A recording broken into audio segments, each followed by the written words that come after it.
princípio, serão as nossas reuniões.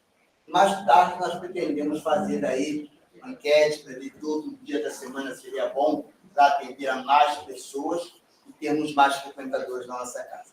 Então, nós precisamos de frequentadores e de pessoas que depois se disponham a trabalhar junto conosco na Casa do Caminho, que é também o núcleo da região dos Lagos, da usada dos militares ex-conflitos. Então, sejam bem-vindos, e nós vamos chamar a Cristina, que vai fazer a leitura da nossa página preparatória para fazermos a prece e darmos início, então, efetivamente, ao nosso trabalho.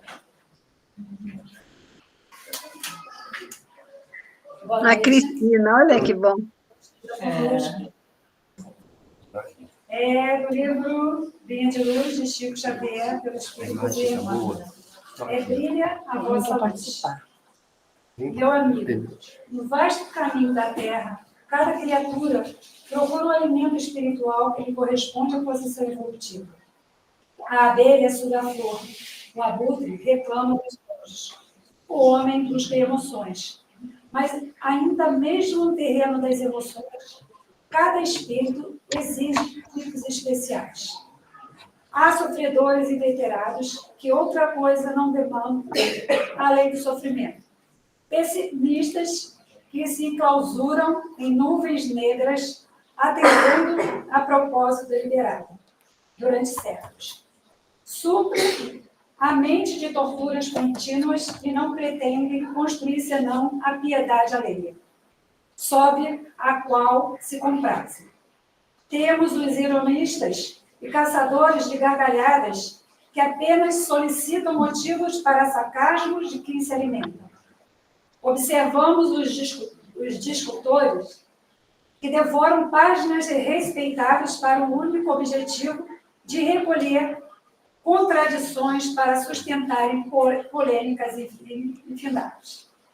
Deparamos os temperamentos enfermiços que sobem tóxicos intelectuais em livros menos dignos, com a incompreensível alegria de quem traga o envenenado licor. Nos variados climas do mundo, há quem se nutre de riqueza, de insulamento, de prazer e barato, de revolta, de conflitos, de cálculos, de aflições e de mentiras. O discípulo de Jesus, porém, aquele homem que já se entediou das substâncias deterioradas da experiência transitórias, pede a luz da sabedoria, a fim de aprender e semear o amor em companhia do Mestre. Para os companheiros que esperam a vida renovada em Cristo, famintos de claridade eterna, foram escritas páginas deste livro despretensioso. Dentro dele, não há palavras de revelação sibelina. Traduz simplesmente um esforço para que nos integramos no Evangelho, celeiro divino de nosso pão da imortalidade. Traduz simplesmente um esforço para que nos integremos no Evangelho, celeiro divino do nosso pão de imortalidade. Na exortação, nem profecia, é apenas convite. Convite ao trabalho santificante, planificado no código do amor divino. Se a candeia ilumina, queimando o próprio óleo, se a lâmpada resplandece, consumindo a energia que a usina lhes fornece, ofereçamos a instrumentalidade de nossa vida os imperativos da perfeição, para que o ensinamento do Senhor se revele, por nosso intermédio, aclarando a senda do nosso semelhante. O Evangelho é o sol da imortalidade, que o Espiritismo reflete, com sabedoria para a atualidade do mundo. Brilhe a vossa luz, proclamou o Mestre. Procuremos brilhar, repetimos nós. Vamos então cerrar os nossos olhos, elevar os nossos pensamentos a Deus, nosso Pai, a Jesus, nosso Mestre, guia e modelo, a Maria Santíssima, nossa Mãe Espiritual, e agradecer. Agradecermos por estarmos aqui nesta noite, recebendo um grupo de amigos que vieram comungar conosco, na nossa comunhão espírita Casa do Caminho, núcleo da região dos Lagos, da Cruzada dos Militares Espíritas. Que possamos, nesta noite, ter harmonia, paz, serenidade, tranquilidade. Que possamos fortalecer laços de amizade, laços de companheirismo, laços de fraternidade, para caminharmos juntos rumo à busca daquilo que o Mestre espera que nós façamos. Ele nos exortou a seguirmos. Disse-nos que ele era o caminho, a verdade e a vida. E nós estamos aqui seguindo esse caminho para encontrarmos a verdade e chegarmos à vida eterna. Abençoa-nos, pois, por tudo aquilo que buscamos. Fortalece-nos para que jamais esmoreçamos o caminho. E que hoje, neste instante, possamos dar início à primeira reunião pública da Comunhão Espírita Casa do Caminho, núcleo da região dos Lagos, da Cruzada dos Militares Espíritas. Que assim nos abençoe Deus, nosso Pai. Que assim seja. Vou deixar agora a palavra com a Naila, que vai trazer algumas informações. Boa noite a todos, sejam todos bem-vindos à nossa casa. Estou muito feliz pela presença de todos vocês. Agora eu vou apresentar a vocês a diretoria da casa, para que todos fiquem conhecendo os membros da nossa casa, inclusive, para no momento que quiser algum tipo de informação, conhecê-los mais de perto. Então, nós vamos começar pelo presidente e diretor de assistência espiritual, Moacir. Boa noite. Muito obrigado. A vice-presidente, eu, Naila. A secretária, a nossa amiga Cristina, acabou de vem aqui, Cristina. Vem, já esteve aqui, já sabe o caminho. Aqui a nossa Cristina, que ela é secretária, e também a Cristina, ela que fez as gostosuras. Agora nós vamos apresentar o nosso tesoureiro, Neroí.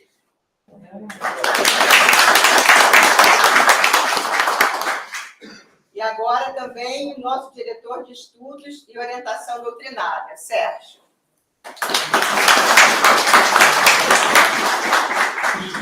A nossa diretora de assistência e promoção social e diretora também administrativa, Semiramis.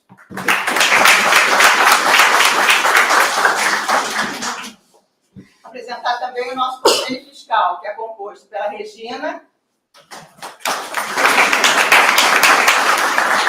que também é responsável pelo bazar, que tem coisas lindas que vocês vão ver depois.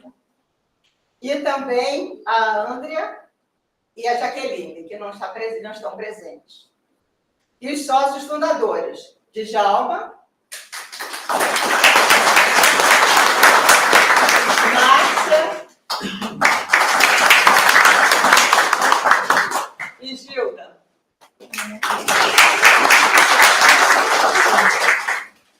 Então, esse é o nosso corpo de direção da casa, né? E nossas atividades que vão começar a funcionar, em princípio, porque nem todas as atividades da casa a gente vai poder implementar no primeiro momento, né? Mesmo porque o nosso corpo de voluntários também tem que crescer para que a gente possa fazer um trabalho consciente e delicado para que todas as funções que forem exigir o trabalho da casa seja com competência, tá? Então, em princípio, nós teremos as palestras públicas e, em seguida da palestra, nós temos a aplicação do passe. E será todas as quartas-feiras, como o Sérgio já falou, às 19h30. Teremos atendimento fraterno, para quem precisar, quiser conversar, tiver algum problema. Temos o trabalho mediúnico, que funciona internamente, não é aberto ao público, é um trabalho interno da casa, que está em funcionamento. Futuramente, se Deus quiser, teremos o estudo sistematizado da doutrina, a fluidoterapia, evangelização infanto-juvenil e outros serviços que vierem a aparecer, tá bom? Sejam todos bem-vindos. Agora...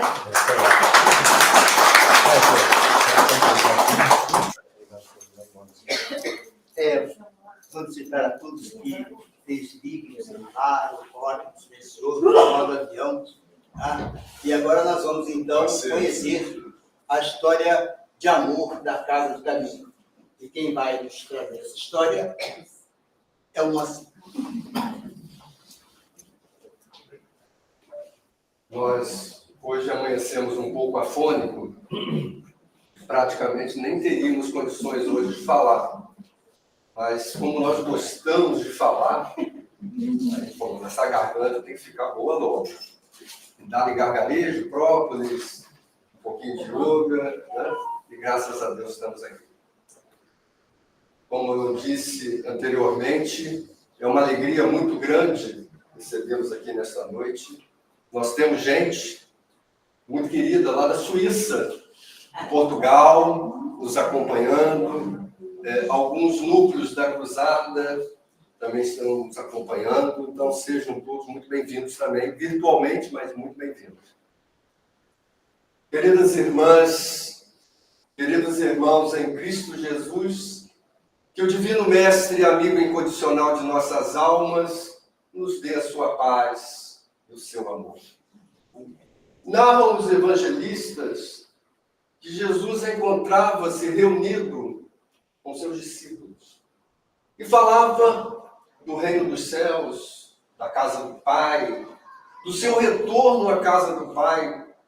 Ele deveria ir em breve de retorno à casa do Pai. E Tomé, é interessante que Tomé é aquele que traz dúvidas, que não crê, se adianta e pergunta: Senhor, como nós vamos saber qual é o caminho para onde o Senhor vai, mestre? Se nós não sabemos para onde você vai, como não saber qual é o caminho? E Jesus olha para aqueles homens extraordinários, mas homens simples, e diz: eu sou o caminho, a verdade e a vida. Quando nós pensamos no tema Casa do Caminho, uma história de amor, nós temos que voltar no tempo e falar um pouco daqueles homens e mulheres, os cristãos primeiros, os primeiros cristãos, que conviveram com o Divino Mestre. Conviveram com o Divino Mestre enquanto ele esteve aqui conosco. Conviveram com o Divino Mestre ressurreto, depois da sua ressurreição. E depois seguiram, não mais com Cristo entre eles, mas comungando do Espírito do Cristo. Não mais como discípulos, apenas seguidores, mas como apóstolos. E nós vamos encontrar criaturas muito simples, extraordinárias. Vamos encontrar Simão Pedro, homem enérgico, duro, voluntarioso, aquele que, quando o mestre foi aprisionado no Getsemane, cortou a orelha de um soldado romano. Vamos encontrar este homem que foi chamado não apenas para seguir como pescador, mas para ser pescador de homens. Vamos encontrar André, seu irmão de Simão Pedro, pouco falado nos evangelhos, mas André era aquele que buscava os vulneráveis, os esquecidos, os sofredores, os desprezados, os pequeninos, e dizia: vem comigo, eu vou levá-los até o mestre, vou levá-los até o Rabone, ao Rabi. E ele, então, conduzia aquelas criaturas sedentas do pão físico e do pão espiritual. E hoje, vendo os nossos irmãos acolhendo aqueles que chegaram, vocês, eu lembrei de André. André percorrendo a multidão e esclarecendo, levando essa multidão até o Rabi.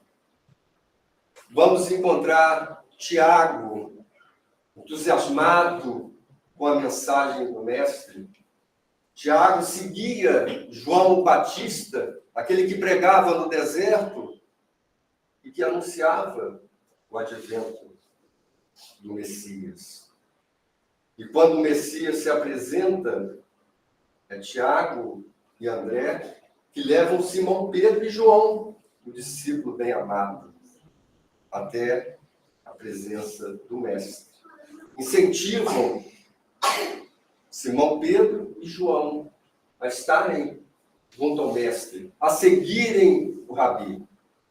Então, Tiago era extraordinariamente muito apegado ao Mestre, muito emotivo, muito sentimental. Vamos encontrar Natanael. Natanael era aquele discípulo que Jesus encontrou debaixo da figueira, lendo as Escrituras. Então, Jesus fala que ele é o discípulo sincero, porque realmente entendia as Escrituras, e mais do que entender as Escrituras, a antiga lei, ele aplicava, ele vivia tudo aquilo que a antiga lei trazia como benefício e renovação espiritual. E nós vamos caminhando, teríamos aqui a noite toda falando desses discípulos, de Mateus, o publicano, de Filipe, aquele que contava, que controlava quantos pães tinham, quantos peixes, preocupado com a multidão que seguia o Mestre, que deveria também ser alimentada. Mas, para a sorte de Filipe, Jesus multiplicava os pães e os peixes. Então, ninguém ficava de barriga vazia. A nossa cantina também vai multiplicar os doces e os quitutes. Não fiquem preocupados. Mas esses homens extraordinários. Mas eu gostaria, antes de falar das mulheres, que o Evangelho coloca como as mulheres piedosas, eu gostaria de falar de um personagem daqueles tempos, desses homens e mulheres que conviveram com Jesus. E esse homem, uma criatura extraordinária também, é José de Arimateia. José de Arimateia é o mentor desta casa, é o mentor da comunhão, espírito da casa do Caminho. José de Arimateia era um homem muito rico, um negociante, um comerciante de sucesso. Era também senador e era membro do Sinédrio. Se as irmãs e os irmãos estão lembrados, o Sinédrio era ao mesmo tempo um tribunal, uma corte que julgava e também legislava, faziam as leis. Então eles eram poderosos, os homens do Sinédrio, aqueles que acusaram e condenaram Jesus, porque se estão lembrados que Pôncio Pilatos não queria crucificar Jesus, mas o Sinédrio julgou e condenou. E José de Arimateia, juntamente com Nicodemos, estão lembrados de Nicodemos? Vós sois doutor em Israel, não sabe que nós devemos nascer de novo, nascer da água e do Espírito, para alcançar o reino dos céus. Nicodemos e José de Arimateia buscavam em sigilo Jesus e compartilhavam dos ensinamentos do Mestre. Temerosos de serem condenados pelo Sinédrio, pelos seus pares, eles então conviviam com Jesus em segredo. Olha só a dificuldade daquela época. E este homem, assim, permaneceu até que Jesus foi preso. Ele, então, no julgamento de Jesus no Sinédrio, vota a favor da libertação de Jesus. Mas contam os historiadores e a gente também tem que fazer uma ressalva, porque história é contada. Então, muitas vezes, se fundamenta, essa história contada, se fundamenta em documentos, em testemunhos, mas muitas vezes, nos tempos muito remotos, nós vamos, então, ter apenas a história contada. Então, conto que José de Arimateia esteve com o Pôncio Pilatos, porque ele era amigo de Pôncio Pilatos. Pôncio Pilatos era governador romano. E a intenção dele era libertar Jesus. Mas, na realidade, ele não consegue. Teme pedir a libertação de Jesus. E aquilo incomoda tremendamente José de Arimateia. E quando ele volta, então, para sua casa, ele tem um sonho com um anjo que diz que ele não se preocupasse, não trouxesse para si a culpa, o arrependimento, porque aquilo que os profetas haviam anunciado, de que o Rabi seria crucificado, deveria acontecer. E que tudo seguiria o seu curso conforme o pai tinha planejado para o seu filho, o Cristo Jesus. E aí José de Arimateia, depois da crucificação do Mestre, vai exatamente a Pôncio Pilatos e pede o corpo de Jesus. Vejam que, como na história, ele cumpre aquilo que havia sido anunciado pelos profetas. Isaías diz que um rico estaria no túmulo. Esse rico era José de Arimateia. E ele pede, então, a Pôncio Pilatos o corpo de Jesus, porque se ele não houver pedido o corpo do Mestre, do Divino Mestre, Jesus estaria ou apodrecendo, o corpo do Divino Mestre, estaria apodrecendo na cruz ou numa vala, para servir de exemplo para os demais. Então, Pôncio Pilatos autoriza que José de Arimateia leve o corpo de Jesus e, juntamente com Nicodemos, ele prepara o corpo do Mestre, do Divino Mestre, e usa a sua própria sepultura, o seu sepulcro, para colocar o corpo de Jesus. E daí acontece que o corpo de Jesus some. E os fariseus, os doutores da lei, temiam que todo desaparecimento do corpo de Jesus, a sua palavra, os seus ensinamentos tomassem força, porque na realidade ele iria se transformar de um transgressor da lei para um mártir. E José de Arimateia, então, é preso. Perde todos os seus bens, perde o título de senador, é expulso do Sinédrio e permanece 13 anos preso. Contam os espíritos benfeitores que, neste período, ele se fortalece na fé e no amor. Imaginem, 13 anos, abandonado pela sua família, pelos seus amigos, só, solitário com Deus, solitário com o Divino Mestre. A política muda. Novo representante de Roma na Judéia, ambicioso, vê naquele homem um homem rico, um negociante, promissor, e o liberta. E conta, então, que José de Arimateia, a partir da sua libertação, consegue novamente enriquecer e utiliza os recursos que ele consegue ganhar para propagar a mensagem do Cristo. E ele vai, então, levar essa mensagem até a Britânia, hoje Inglaterra, e lá, já longevo, ele vem a desencarnar. Hoje ele é considerado um santo, não só na igreja, como também um homem santo pelos evangélicos, pelos protestantes, e, logicamente, a doutrina espírita o considera também como um benfeitor espiritual. Então, a história da Casa do Caminho é uma história de amor, mas, sobretudo, é uma história de renúncia. Porque aquele que quiser servir ao Cristo tem que renunciar. Renunciar a muita coisa. Tomar a sua cruz e seguir.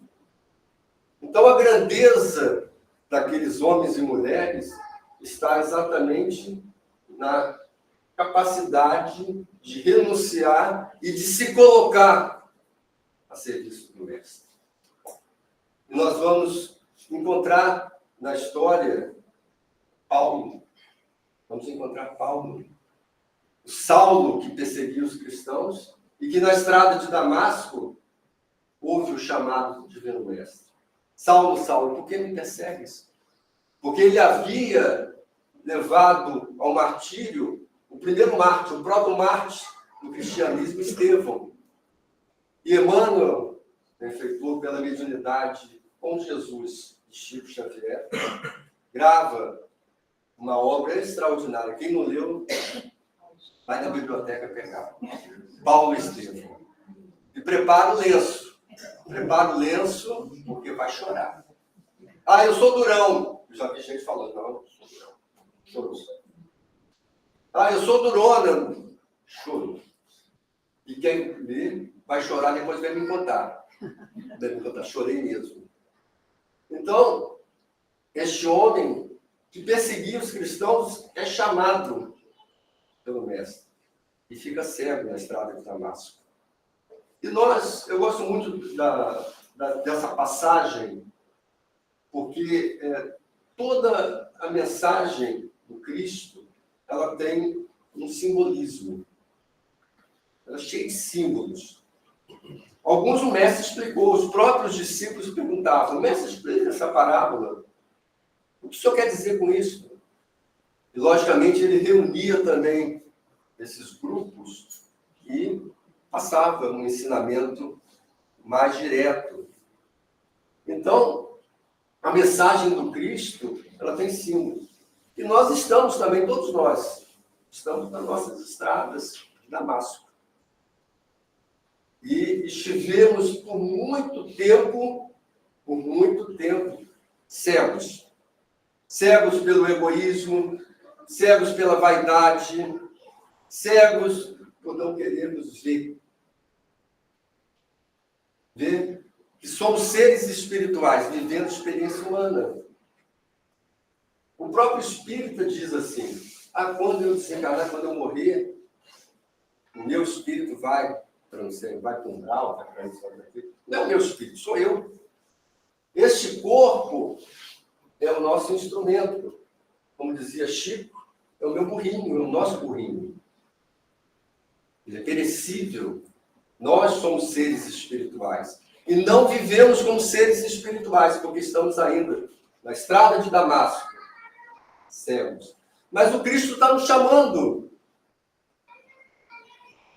Talvez não como Saulo, que perseguia os cristãos com a maior das boas intenções. Ele achava que estavam fazendo o papel dele, cumprindo o que a lei determinava, preservando a antiga lei. E aí precisou de uma figura também extraordinária dessa história da Casa do Caminho, Ananias. Ananias, então, que sonha com o Mestre, dizendo: vá, Ananias, e cura este homem. E Ananias prontamente. Então, o chamado de Jesus, o chamado do Cristo, tem que ser prontamente atendido. Nós demoramos muito. E quando eu falo nós, eu me incluo. E hoje o Cristo nos chama novamente. Então são esses homens e aquelas mulheres piedosas, Miriam, Senhora da Luz, Maria, a quem nós reverenciamos uma Mãe Santíssima, a Mãe de Jesus, extraordinária. Não é possível falar dela numa noite, mas um dia nós falaremos sobre essa mulher extraordinária, a Senhora da Luz. Vamos falar de Maria Magdala, que, arrependida de uma vida dissoluta, de uma vida de prazeres, de riquezas, vê neste contato com o Divino Mestre, sai de joelhos, chora. Uma passagem assim meio poética, eu gosto, né, dessa passagem, não porque ela chora, mas porque as lágrimas dela, segundo o poeta, lavam os pés de Jesus, e os seus cabelos enxugam os pés do Mestre. E o Mestre diz simplesmente: vá e não voltes a pecar. Tua fé te salvou. E é essa mulher extraordinária que vai ver Jesus após a ressurreição. E quando ela chega, já havia discriminação naquela época, enquanto ainda discípulos. Esses homens extraordinários e simples ainda eram discípulos. O apostolado veio em Pentecostes, quando comungam verdadeiramente do Espírito do Cristo. Então, ela vai visitar o túmulo de Jesus e não vê o corpo de Jesus. E aí ela vê um jardineiro cuidando das flores e ela pergunta se ele viu alguma coisa. E aí ela se surpreende porque ali está Jesus. E ela tenta abraçar o mestre e fala: não, ainda não fui, não estive com meu pai. Vá e anuncie: eu estou vivo. E ela vai inocentemente contar. Imagina a alegria dela, né? Chegando lá nos discípulos que estavam escondidos. Estão lembrados? O único que permaneceu aos pés da cruz foi João. E lembrando que João era um adolescente. João era um adolescente. Alguns dizem 18 anos, mas alguns dizem que ele tinha por volta de 16 anos, quando seguiu o mestre. Imagina esse espírito extraordinário que vai, na visão da doutrina espírita, renascer séculos depois na figura do pobrezinho de Assis, Francisco de Assis. Um espírito extraordinário.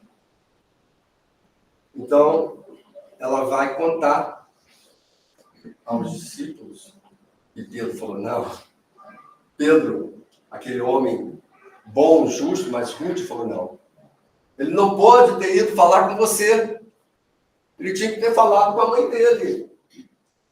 Seria uma coisa lógica, né? Procurar a mãe. Ele teria que vir falar comigo, conosco, com os discípulos, com seus seguidores, seus mais próximos. E ela falou: ele falou comigo. E logo em seguida, Jesus se apresenta aos discípulos: a paz seja convosco. É o que o mestre fala, está nos evangelhos. A paz. Por quê? Porque eram tempos de medo, eram tempos de tumulto, eram tempos de perseguições. A paz seja convosco. E eles ficam, então, felizes, exuberantes com a presença do mestre. Mas quem não estava lá? Tomé. E aí, quando Tomé chega, Jesus tinha ido embora. Todo mundo fala: Tomé, não. Eu não acredito. Olha só. Mas o colegiado de discípulos, depois de apóstolos, eram homens que tinham as suas fraquezas também. Fortalezas, sim, porque Jesus não escolheu aleatoriamente. Havia um propósito em cada escolha, inclusive a de Judas, o Iscariotes. Então, Tomé falou: não acredito. E aí Jesus, no outro momento, se apresenta e fala: vem, Tomé. Você não acredita? Vem tocar nas minhas chagas. Alguns autores dizem que ele não tocou. Alguns dizem que ele tocou. O fato é que Jesus diz: bem-aventurados aqueles que não viram, que não tocaram, mas que creem. Será que nós somos ainda Tomé? Ainda duvidamos de que somos seres espirituais? Duvidamos que não devemos atender ao chamado do Divino Mestre para servir? Porque quando os primeiros cristãos começam a se reunir nas chamadas eclesias, que deu origem às igrejas, e a primeira delas, Jerusalém, a igreja, a eclesia, as casas do caminho eram escolas, eram hospitais, eram oficinas de trabalho, porque todos aqueles que necessitavam do pão material e do pão espiritual ali encontravam. O Espírito Emmanuel, numa página belíssima, ele fala que o Cristo não traçou linha divisória entre o templo, a igreja, a casa espírita e o mundo.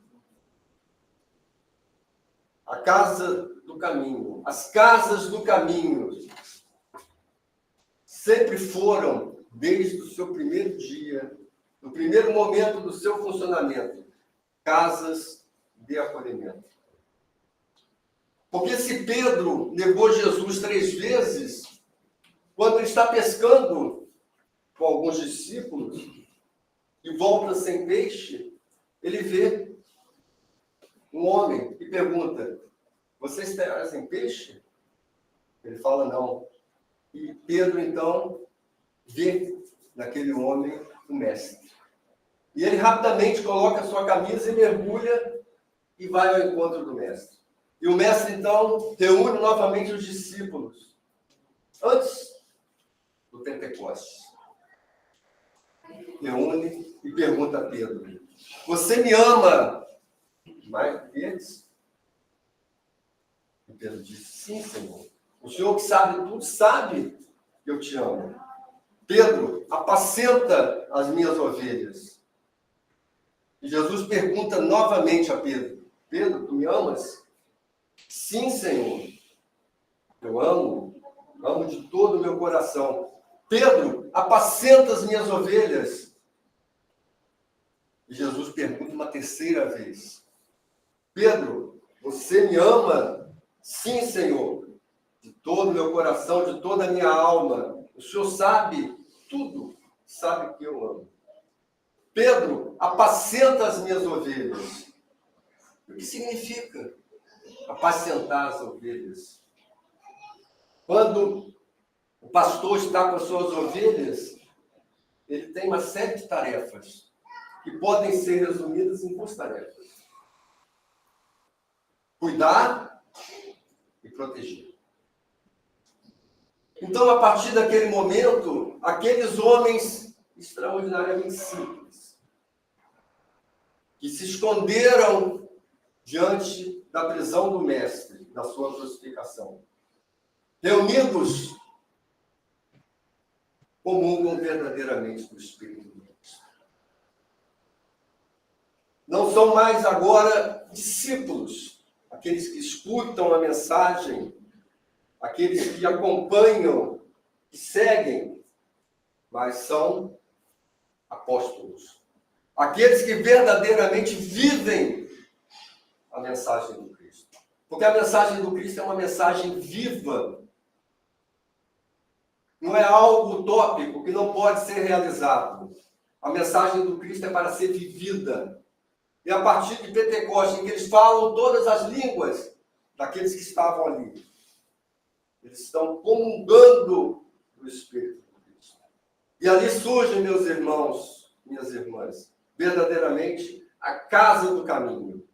A casa do caminho surge quando aqueles homens e mulheres comungam verdadeiramente do Espírito de Cristo.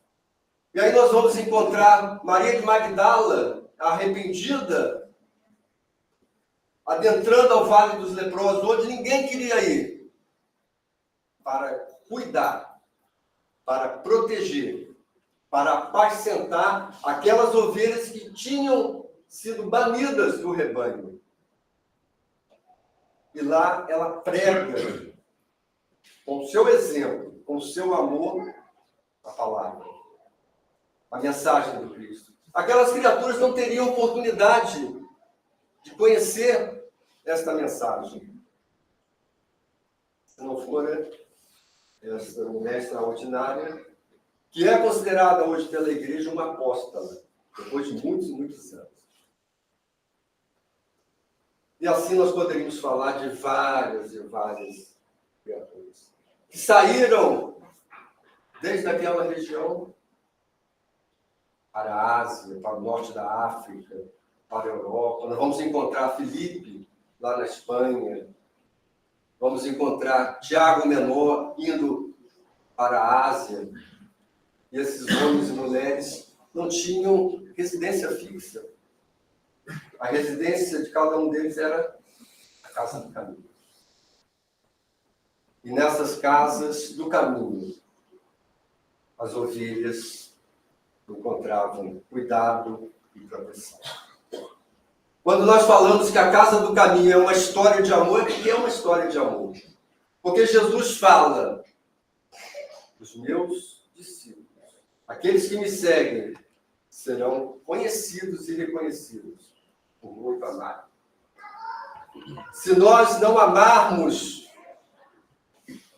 porque Jesus resume toda a lei do profeta, da lei do amor.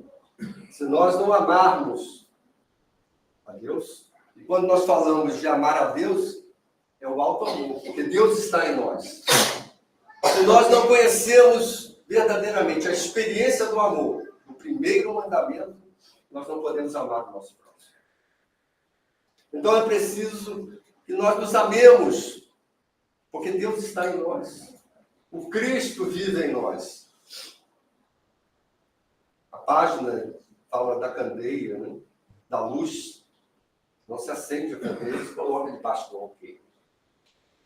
Que brilhe a vossa luz. Vós sois deuses, com D minúsculo. Deus com D maiúsculo, só um. Então, vós sois deuses. O Cristo falou. Vós farei coisas maiores do que eu faço. Por quê? Porque Deus está na sua criação, nas suas criaturas. Onipresença divina. Então, esses homens e mulheres extraordinários seguiram espalhando as casas do caminho. Graças a Deus. Porque senão, nós não estaríamos aqui hoje. E outros vieram. Aqueles tiveram a oportunidade de conviver com o Divino Mestre. Outros conviveram com esses apóstolos, homens e mulheres extraordinários, simples. E assim a história foi sendo construída ao longo dos anos. E nós, então, vamos encontrar momentos críticos em que se poderia ter uma história diferente. Quando Paulo confronta Pedro, quando Saulo retorna, ele vai se aconselhar com Pedro. E Pedro aconselha que ele vá, se retire e busque entender melhor esse novo momento que ele estava vivendo. E se forma ali um laço de amizade. Mas é interessante que os discípulos começaram a atender os judeus, os circuncisados, e os gentios meio que foram colocados de lado. Não por maldade, talvez por uma questão proximal, eles estavam mais próximos daqueles considerados judeus. Por isso que Paulo é conhecido como o apóstolo dos gentios, aqueles que não eram judeus, não eram circuncisados. E Paulo, então, na igreja, numa das casas do caminho, confronta, literalmente está muito bem gravado nos evangelhos, nas cartas de Paulo. Ele confronta Pedro e diz: Pedro, isso que você está fazendo confronta mesmo, é hipocrisia. Imagina aquele homem que cortou a orelha do soldado, não é? Ouvir isso diante de uma assembleia.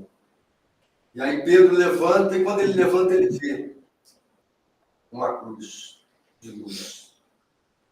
E aí ele entende. Olha o símbolo. existe uma horizontalidade da natureza humana, com as suas peculiaridades. Nós somos individualidades.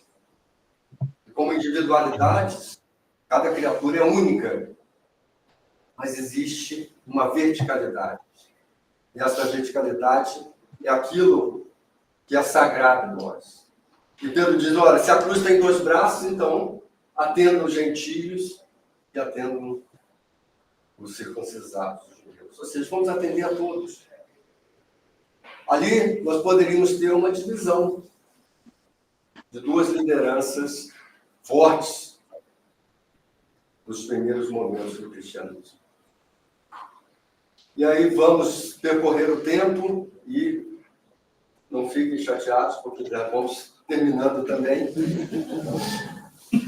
Mas eu tenho que falar do acontecimento em 286 depois de Cristo.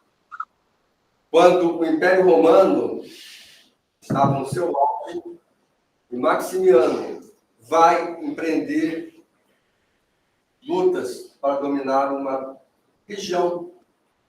Não sei se a nossa irmã lá na Suíça está, mas uma região hoje pertencente à Suíça.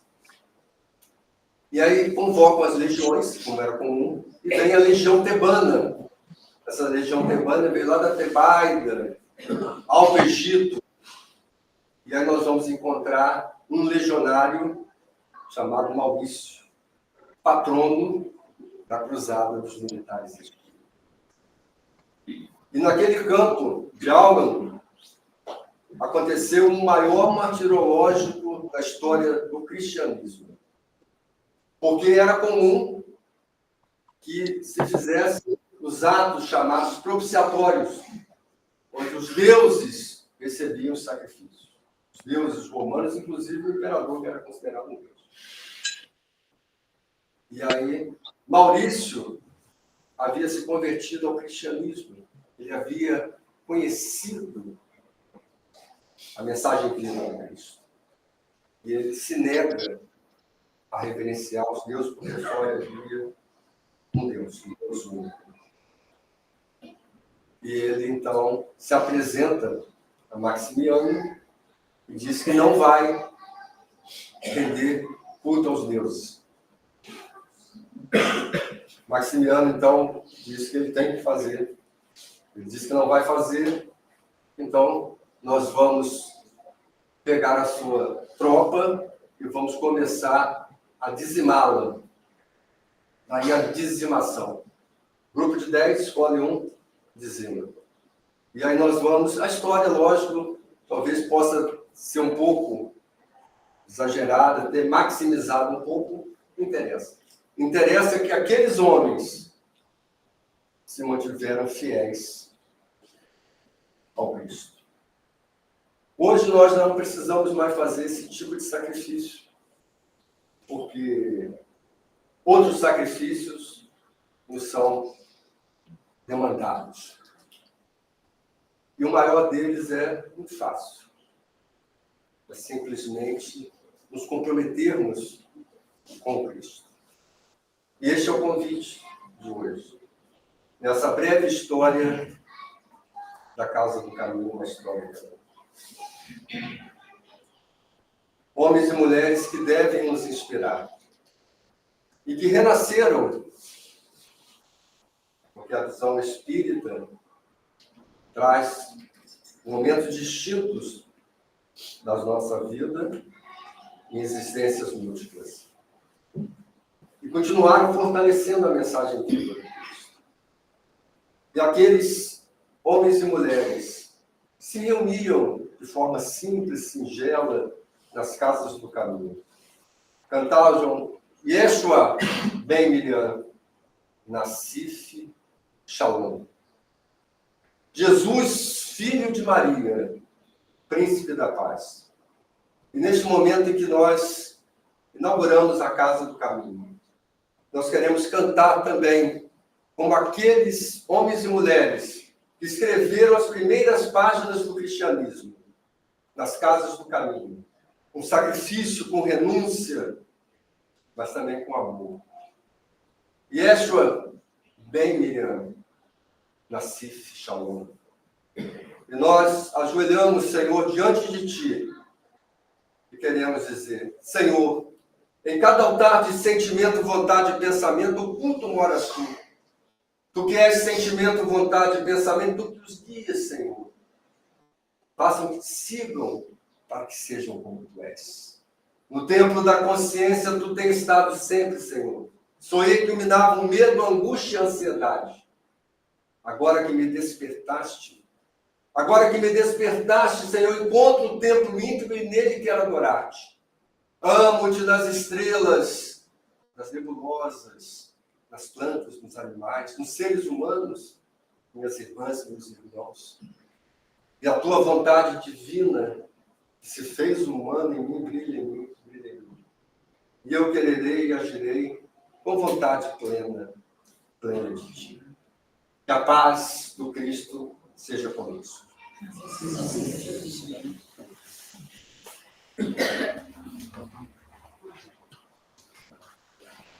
Aí está, meus irmãos, a mensagem da Casa do Caminho de Amor. Nós estamos chegando aos momentos finais da nossa reunião aqui, mas queremos que logo depois encerrarmos aqui, reunamos aqui nos fundos, onde temos um coquetel, né? Vamos degustar vinhos, tomar um refrigerante, um suco, para agradecermos ainda mais, para festejarmos a nossa conquista. Tá? Você passa a peça para encerrar.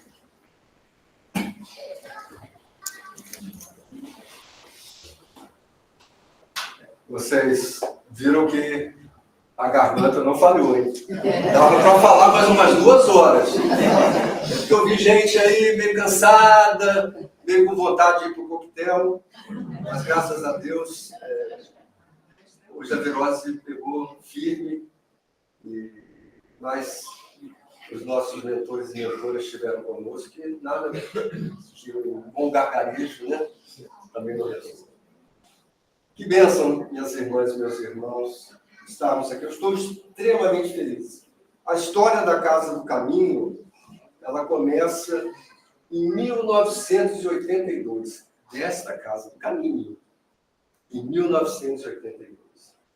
Em 1982, nós estávamos na Academia Militar e uma turma se formava e um dos formandos é o nosso benfeitor aqui na Terra, que proveu os recursos financeiros para esta obra, para a nossa casa. E, naquele momento, a minha mãe espírito nos trouxe uma mensagem que ela dizia que nós estivemos em Álvaro e que lá nós não demos o nosso testemunho, porque fomos levados a dar o testemunho. Com certeza, muitos de nós estivemos em sítios distintos e fomos levados a dar o nosso testemunho, mas que nós seríamos chamados, dispersando, cada um de nós, dispersos pelo Brasil, a darmos o nosso testemunho. E naquele momento, eu lembro como se fosse hoje, 1982, nós firmamos o compromisso de, em nome do Cristo, nós seguirmos servindo, não apenas como soldados, mas como discípulos do Mestre. E que haveria um dia em que nós estaríamos reunidos para criarmos uma casa. Passaram muitos anos, há 10 anos atrás, uma reunião mediúnica, um espírito amigo chegou e disse: desenho que eu vou te mostrar. Depois nós vamos, em outro momento, deixar para os irmãos verem. E, naquele momento, eu desenhei, porque vi um caminho que dava numa construção com uma cruz em cima. E esse Espírito diz assim: eis uma missão que vocês assumiram. 10 anos atrás, e aí, há 2 anos, a nossa casa completa de fundação, 2 anos e 7 de agosto próximo, nós começamos a materializar isto que vocês estão agora usufruindo, que nós estamos usufruindo, que é a casa do caminho. Usufruindo no bom sentido, espiritualmente. Nós vamos fazer coisas maravilhosas aqui, porque o Cristo assim deseja. Então, a gente poderia falar muito sobre essa história, mas o que a gente quer registrar não é destacar algo de pessoal ali. Não, mas mostrar que aquilo que a gente concretiza neste plano já está planejado pelo alto. Nós somos apenas servidores da obra do Cristo. Quando nós agradecemos a esse benfeitor, sempre diz, não, a obra do Cristo. A obra do Cristo. E realmente a obra do Cristo. E que honra nós podermos fazer parte desta obra do Cristo.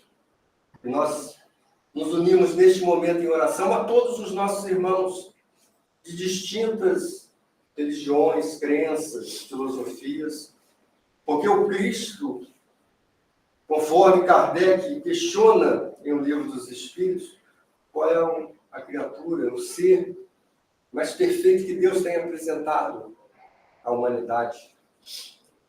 Os Espíritos respondem a pergunta mais curta: Jesus. Jesus é o guia e modelo. Guia que mostra o caminho. Modelo personifica as virtudes, as qualidades que devemos buscar. Que este mestre de amor possa abençoar a todos neste momento, trazendo luz, paz, harmonia, amor e cura. Cura para as dores e sofrimentos do corpo e da alma. E que possamos seguir irmanados, porque somos irmãos em Cristo, filhos de um único Deus. E que possamos, nesta casa, sermos iguais, sermos fraternos e unirmos os nossos corações. Porque só há um poder no universo. E esse poder é o amor. Amai-vos, instruí-vos, diz a doutrina. Amai-vos, instruí-vos, meus irmãos, agora e sempre. Assim seja. Muito obrigado e possamos seguir uma noite muito abençoada. Nossos corações muito felizes de tê-los aqui. Bom, pela primeira vez, de muitas que virão. Até a próxima quarta-feira. Vamos agora a vida da atividade.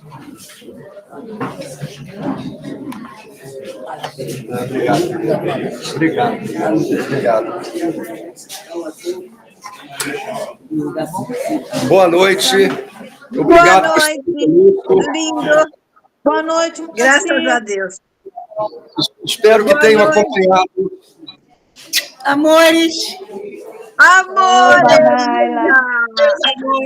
Naila. Beijo. Beijo aí para o pessoal de França, da Suíça, Ai, 2 horas da manhã. Portugal. Estamos internacionais, hein? Aqui é Fique na paz. meia-noite 43. Você Obrigado, também. Meus Beijo, parabéns tchau. a todos. Beijo no coração A de todos. vocês. Trabalho lindo. Tchau. Trabalho lindo. Uma Beijo. saudade bate abençoe. forte aí de todo mundo. Fica quieto. Tô doida para estar aí. Obrigado. Ótimo. Beijo. Em breve Beijo. Fiquem com Deus. Tchau. Ficam com Deus. Gratidão, Tchau. gratidão.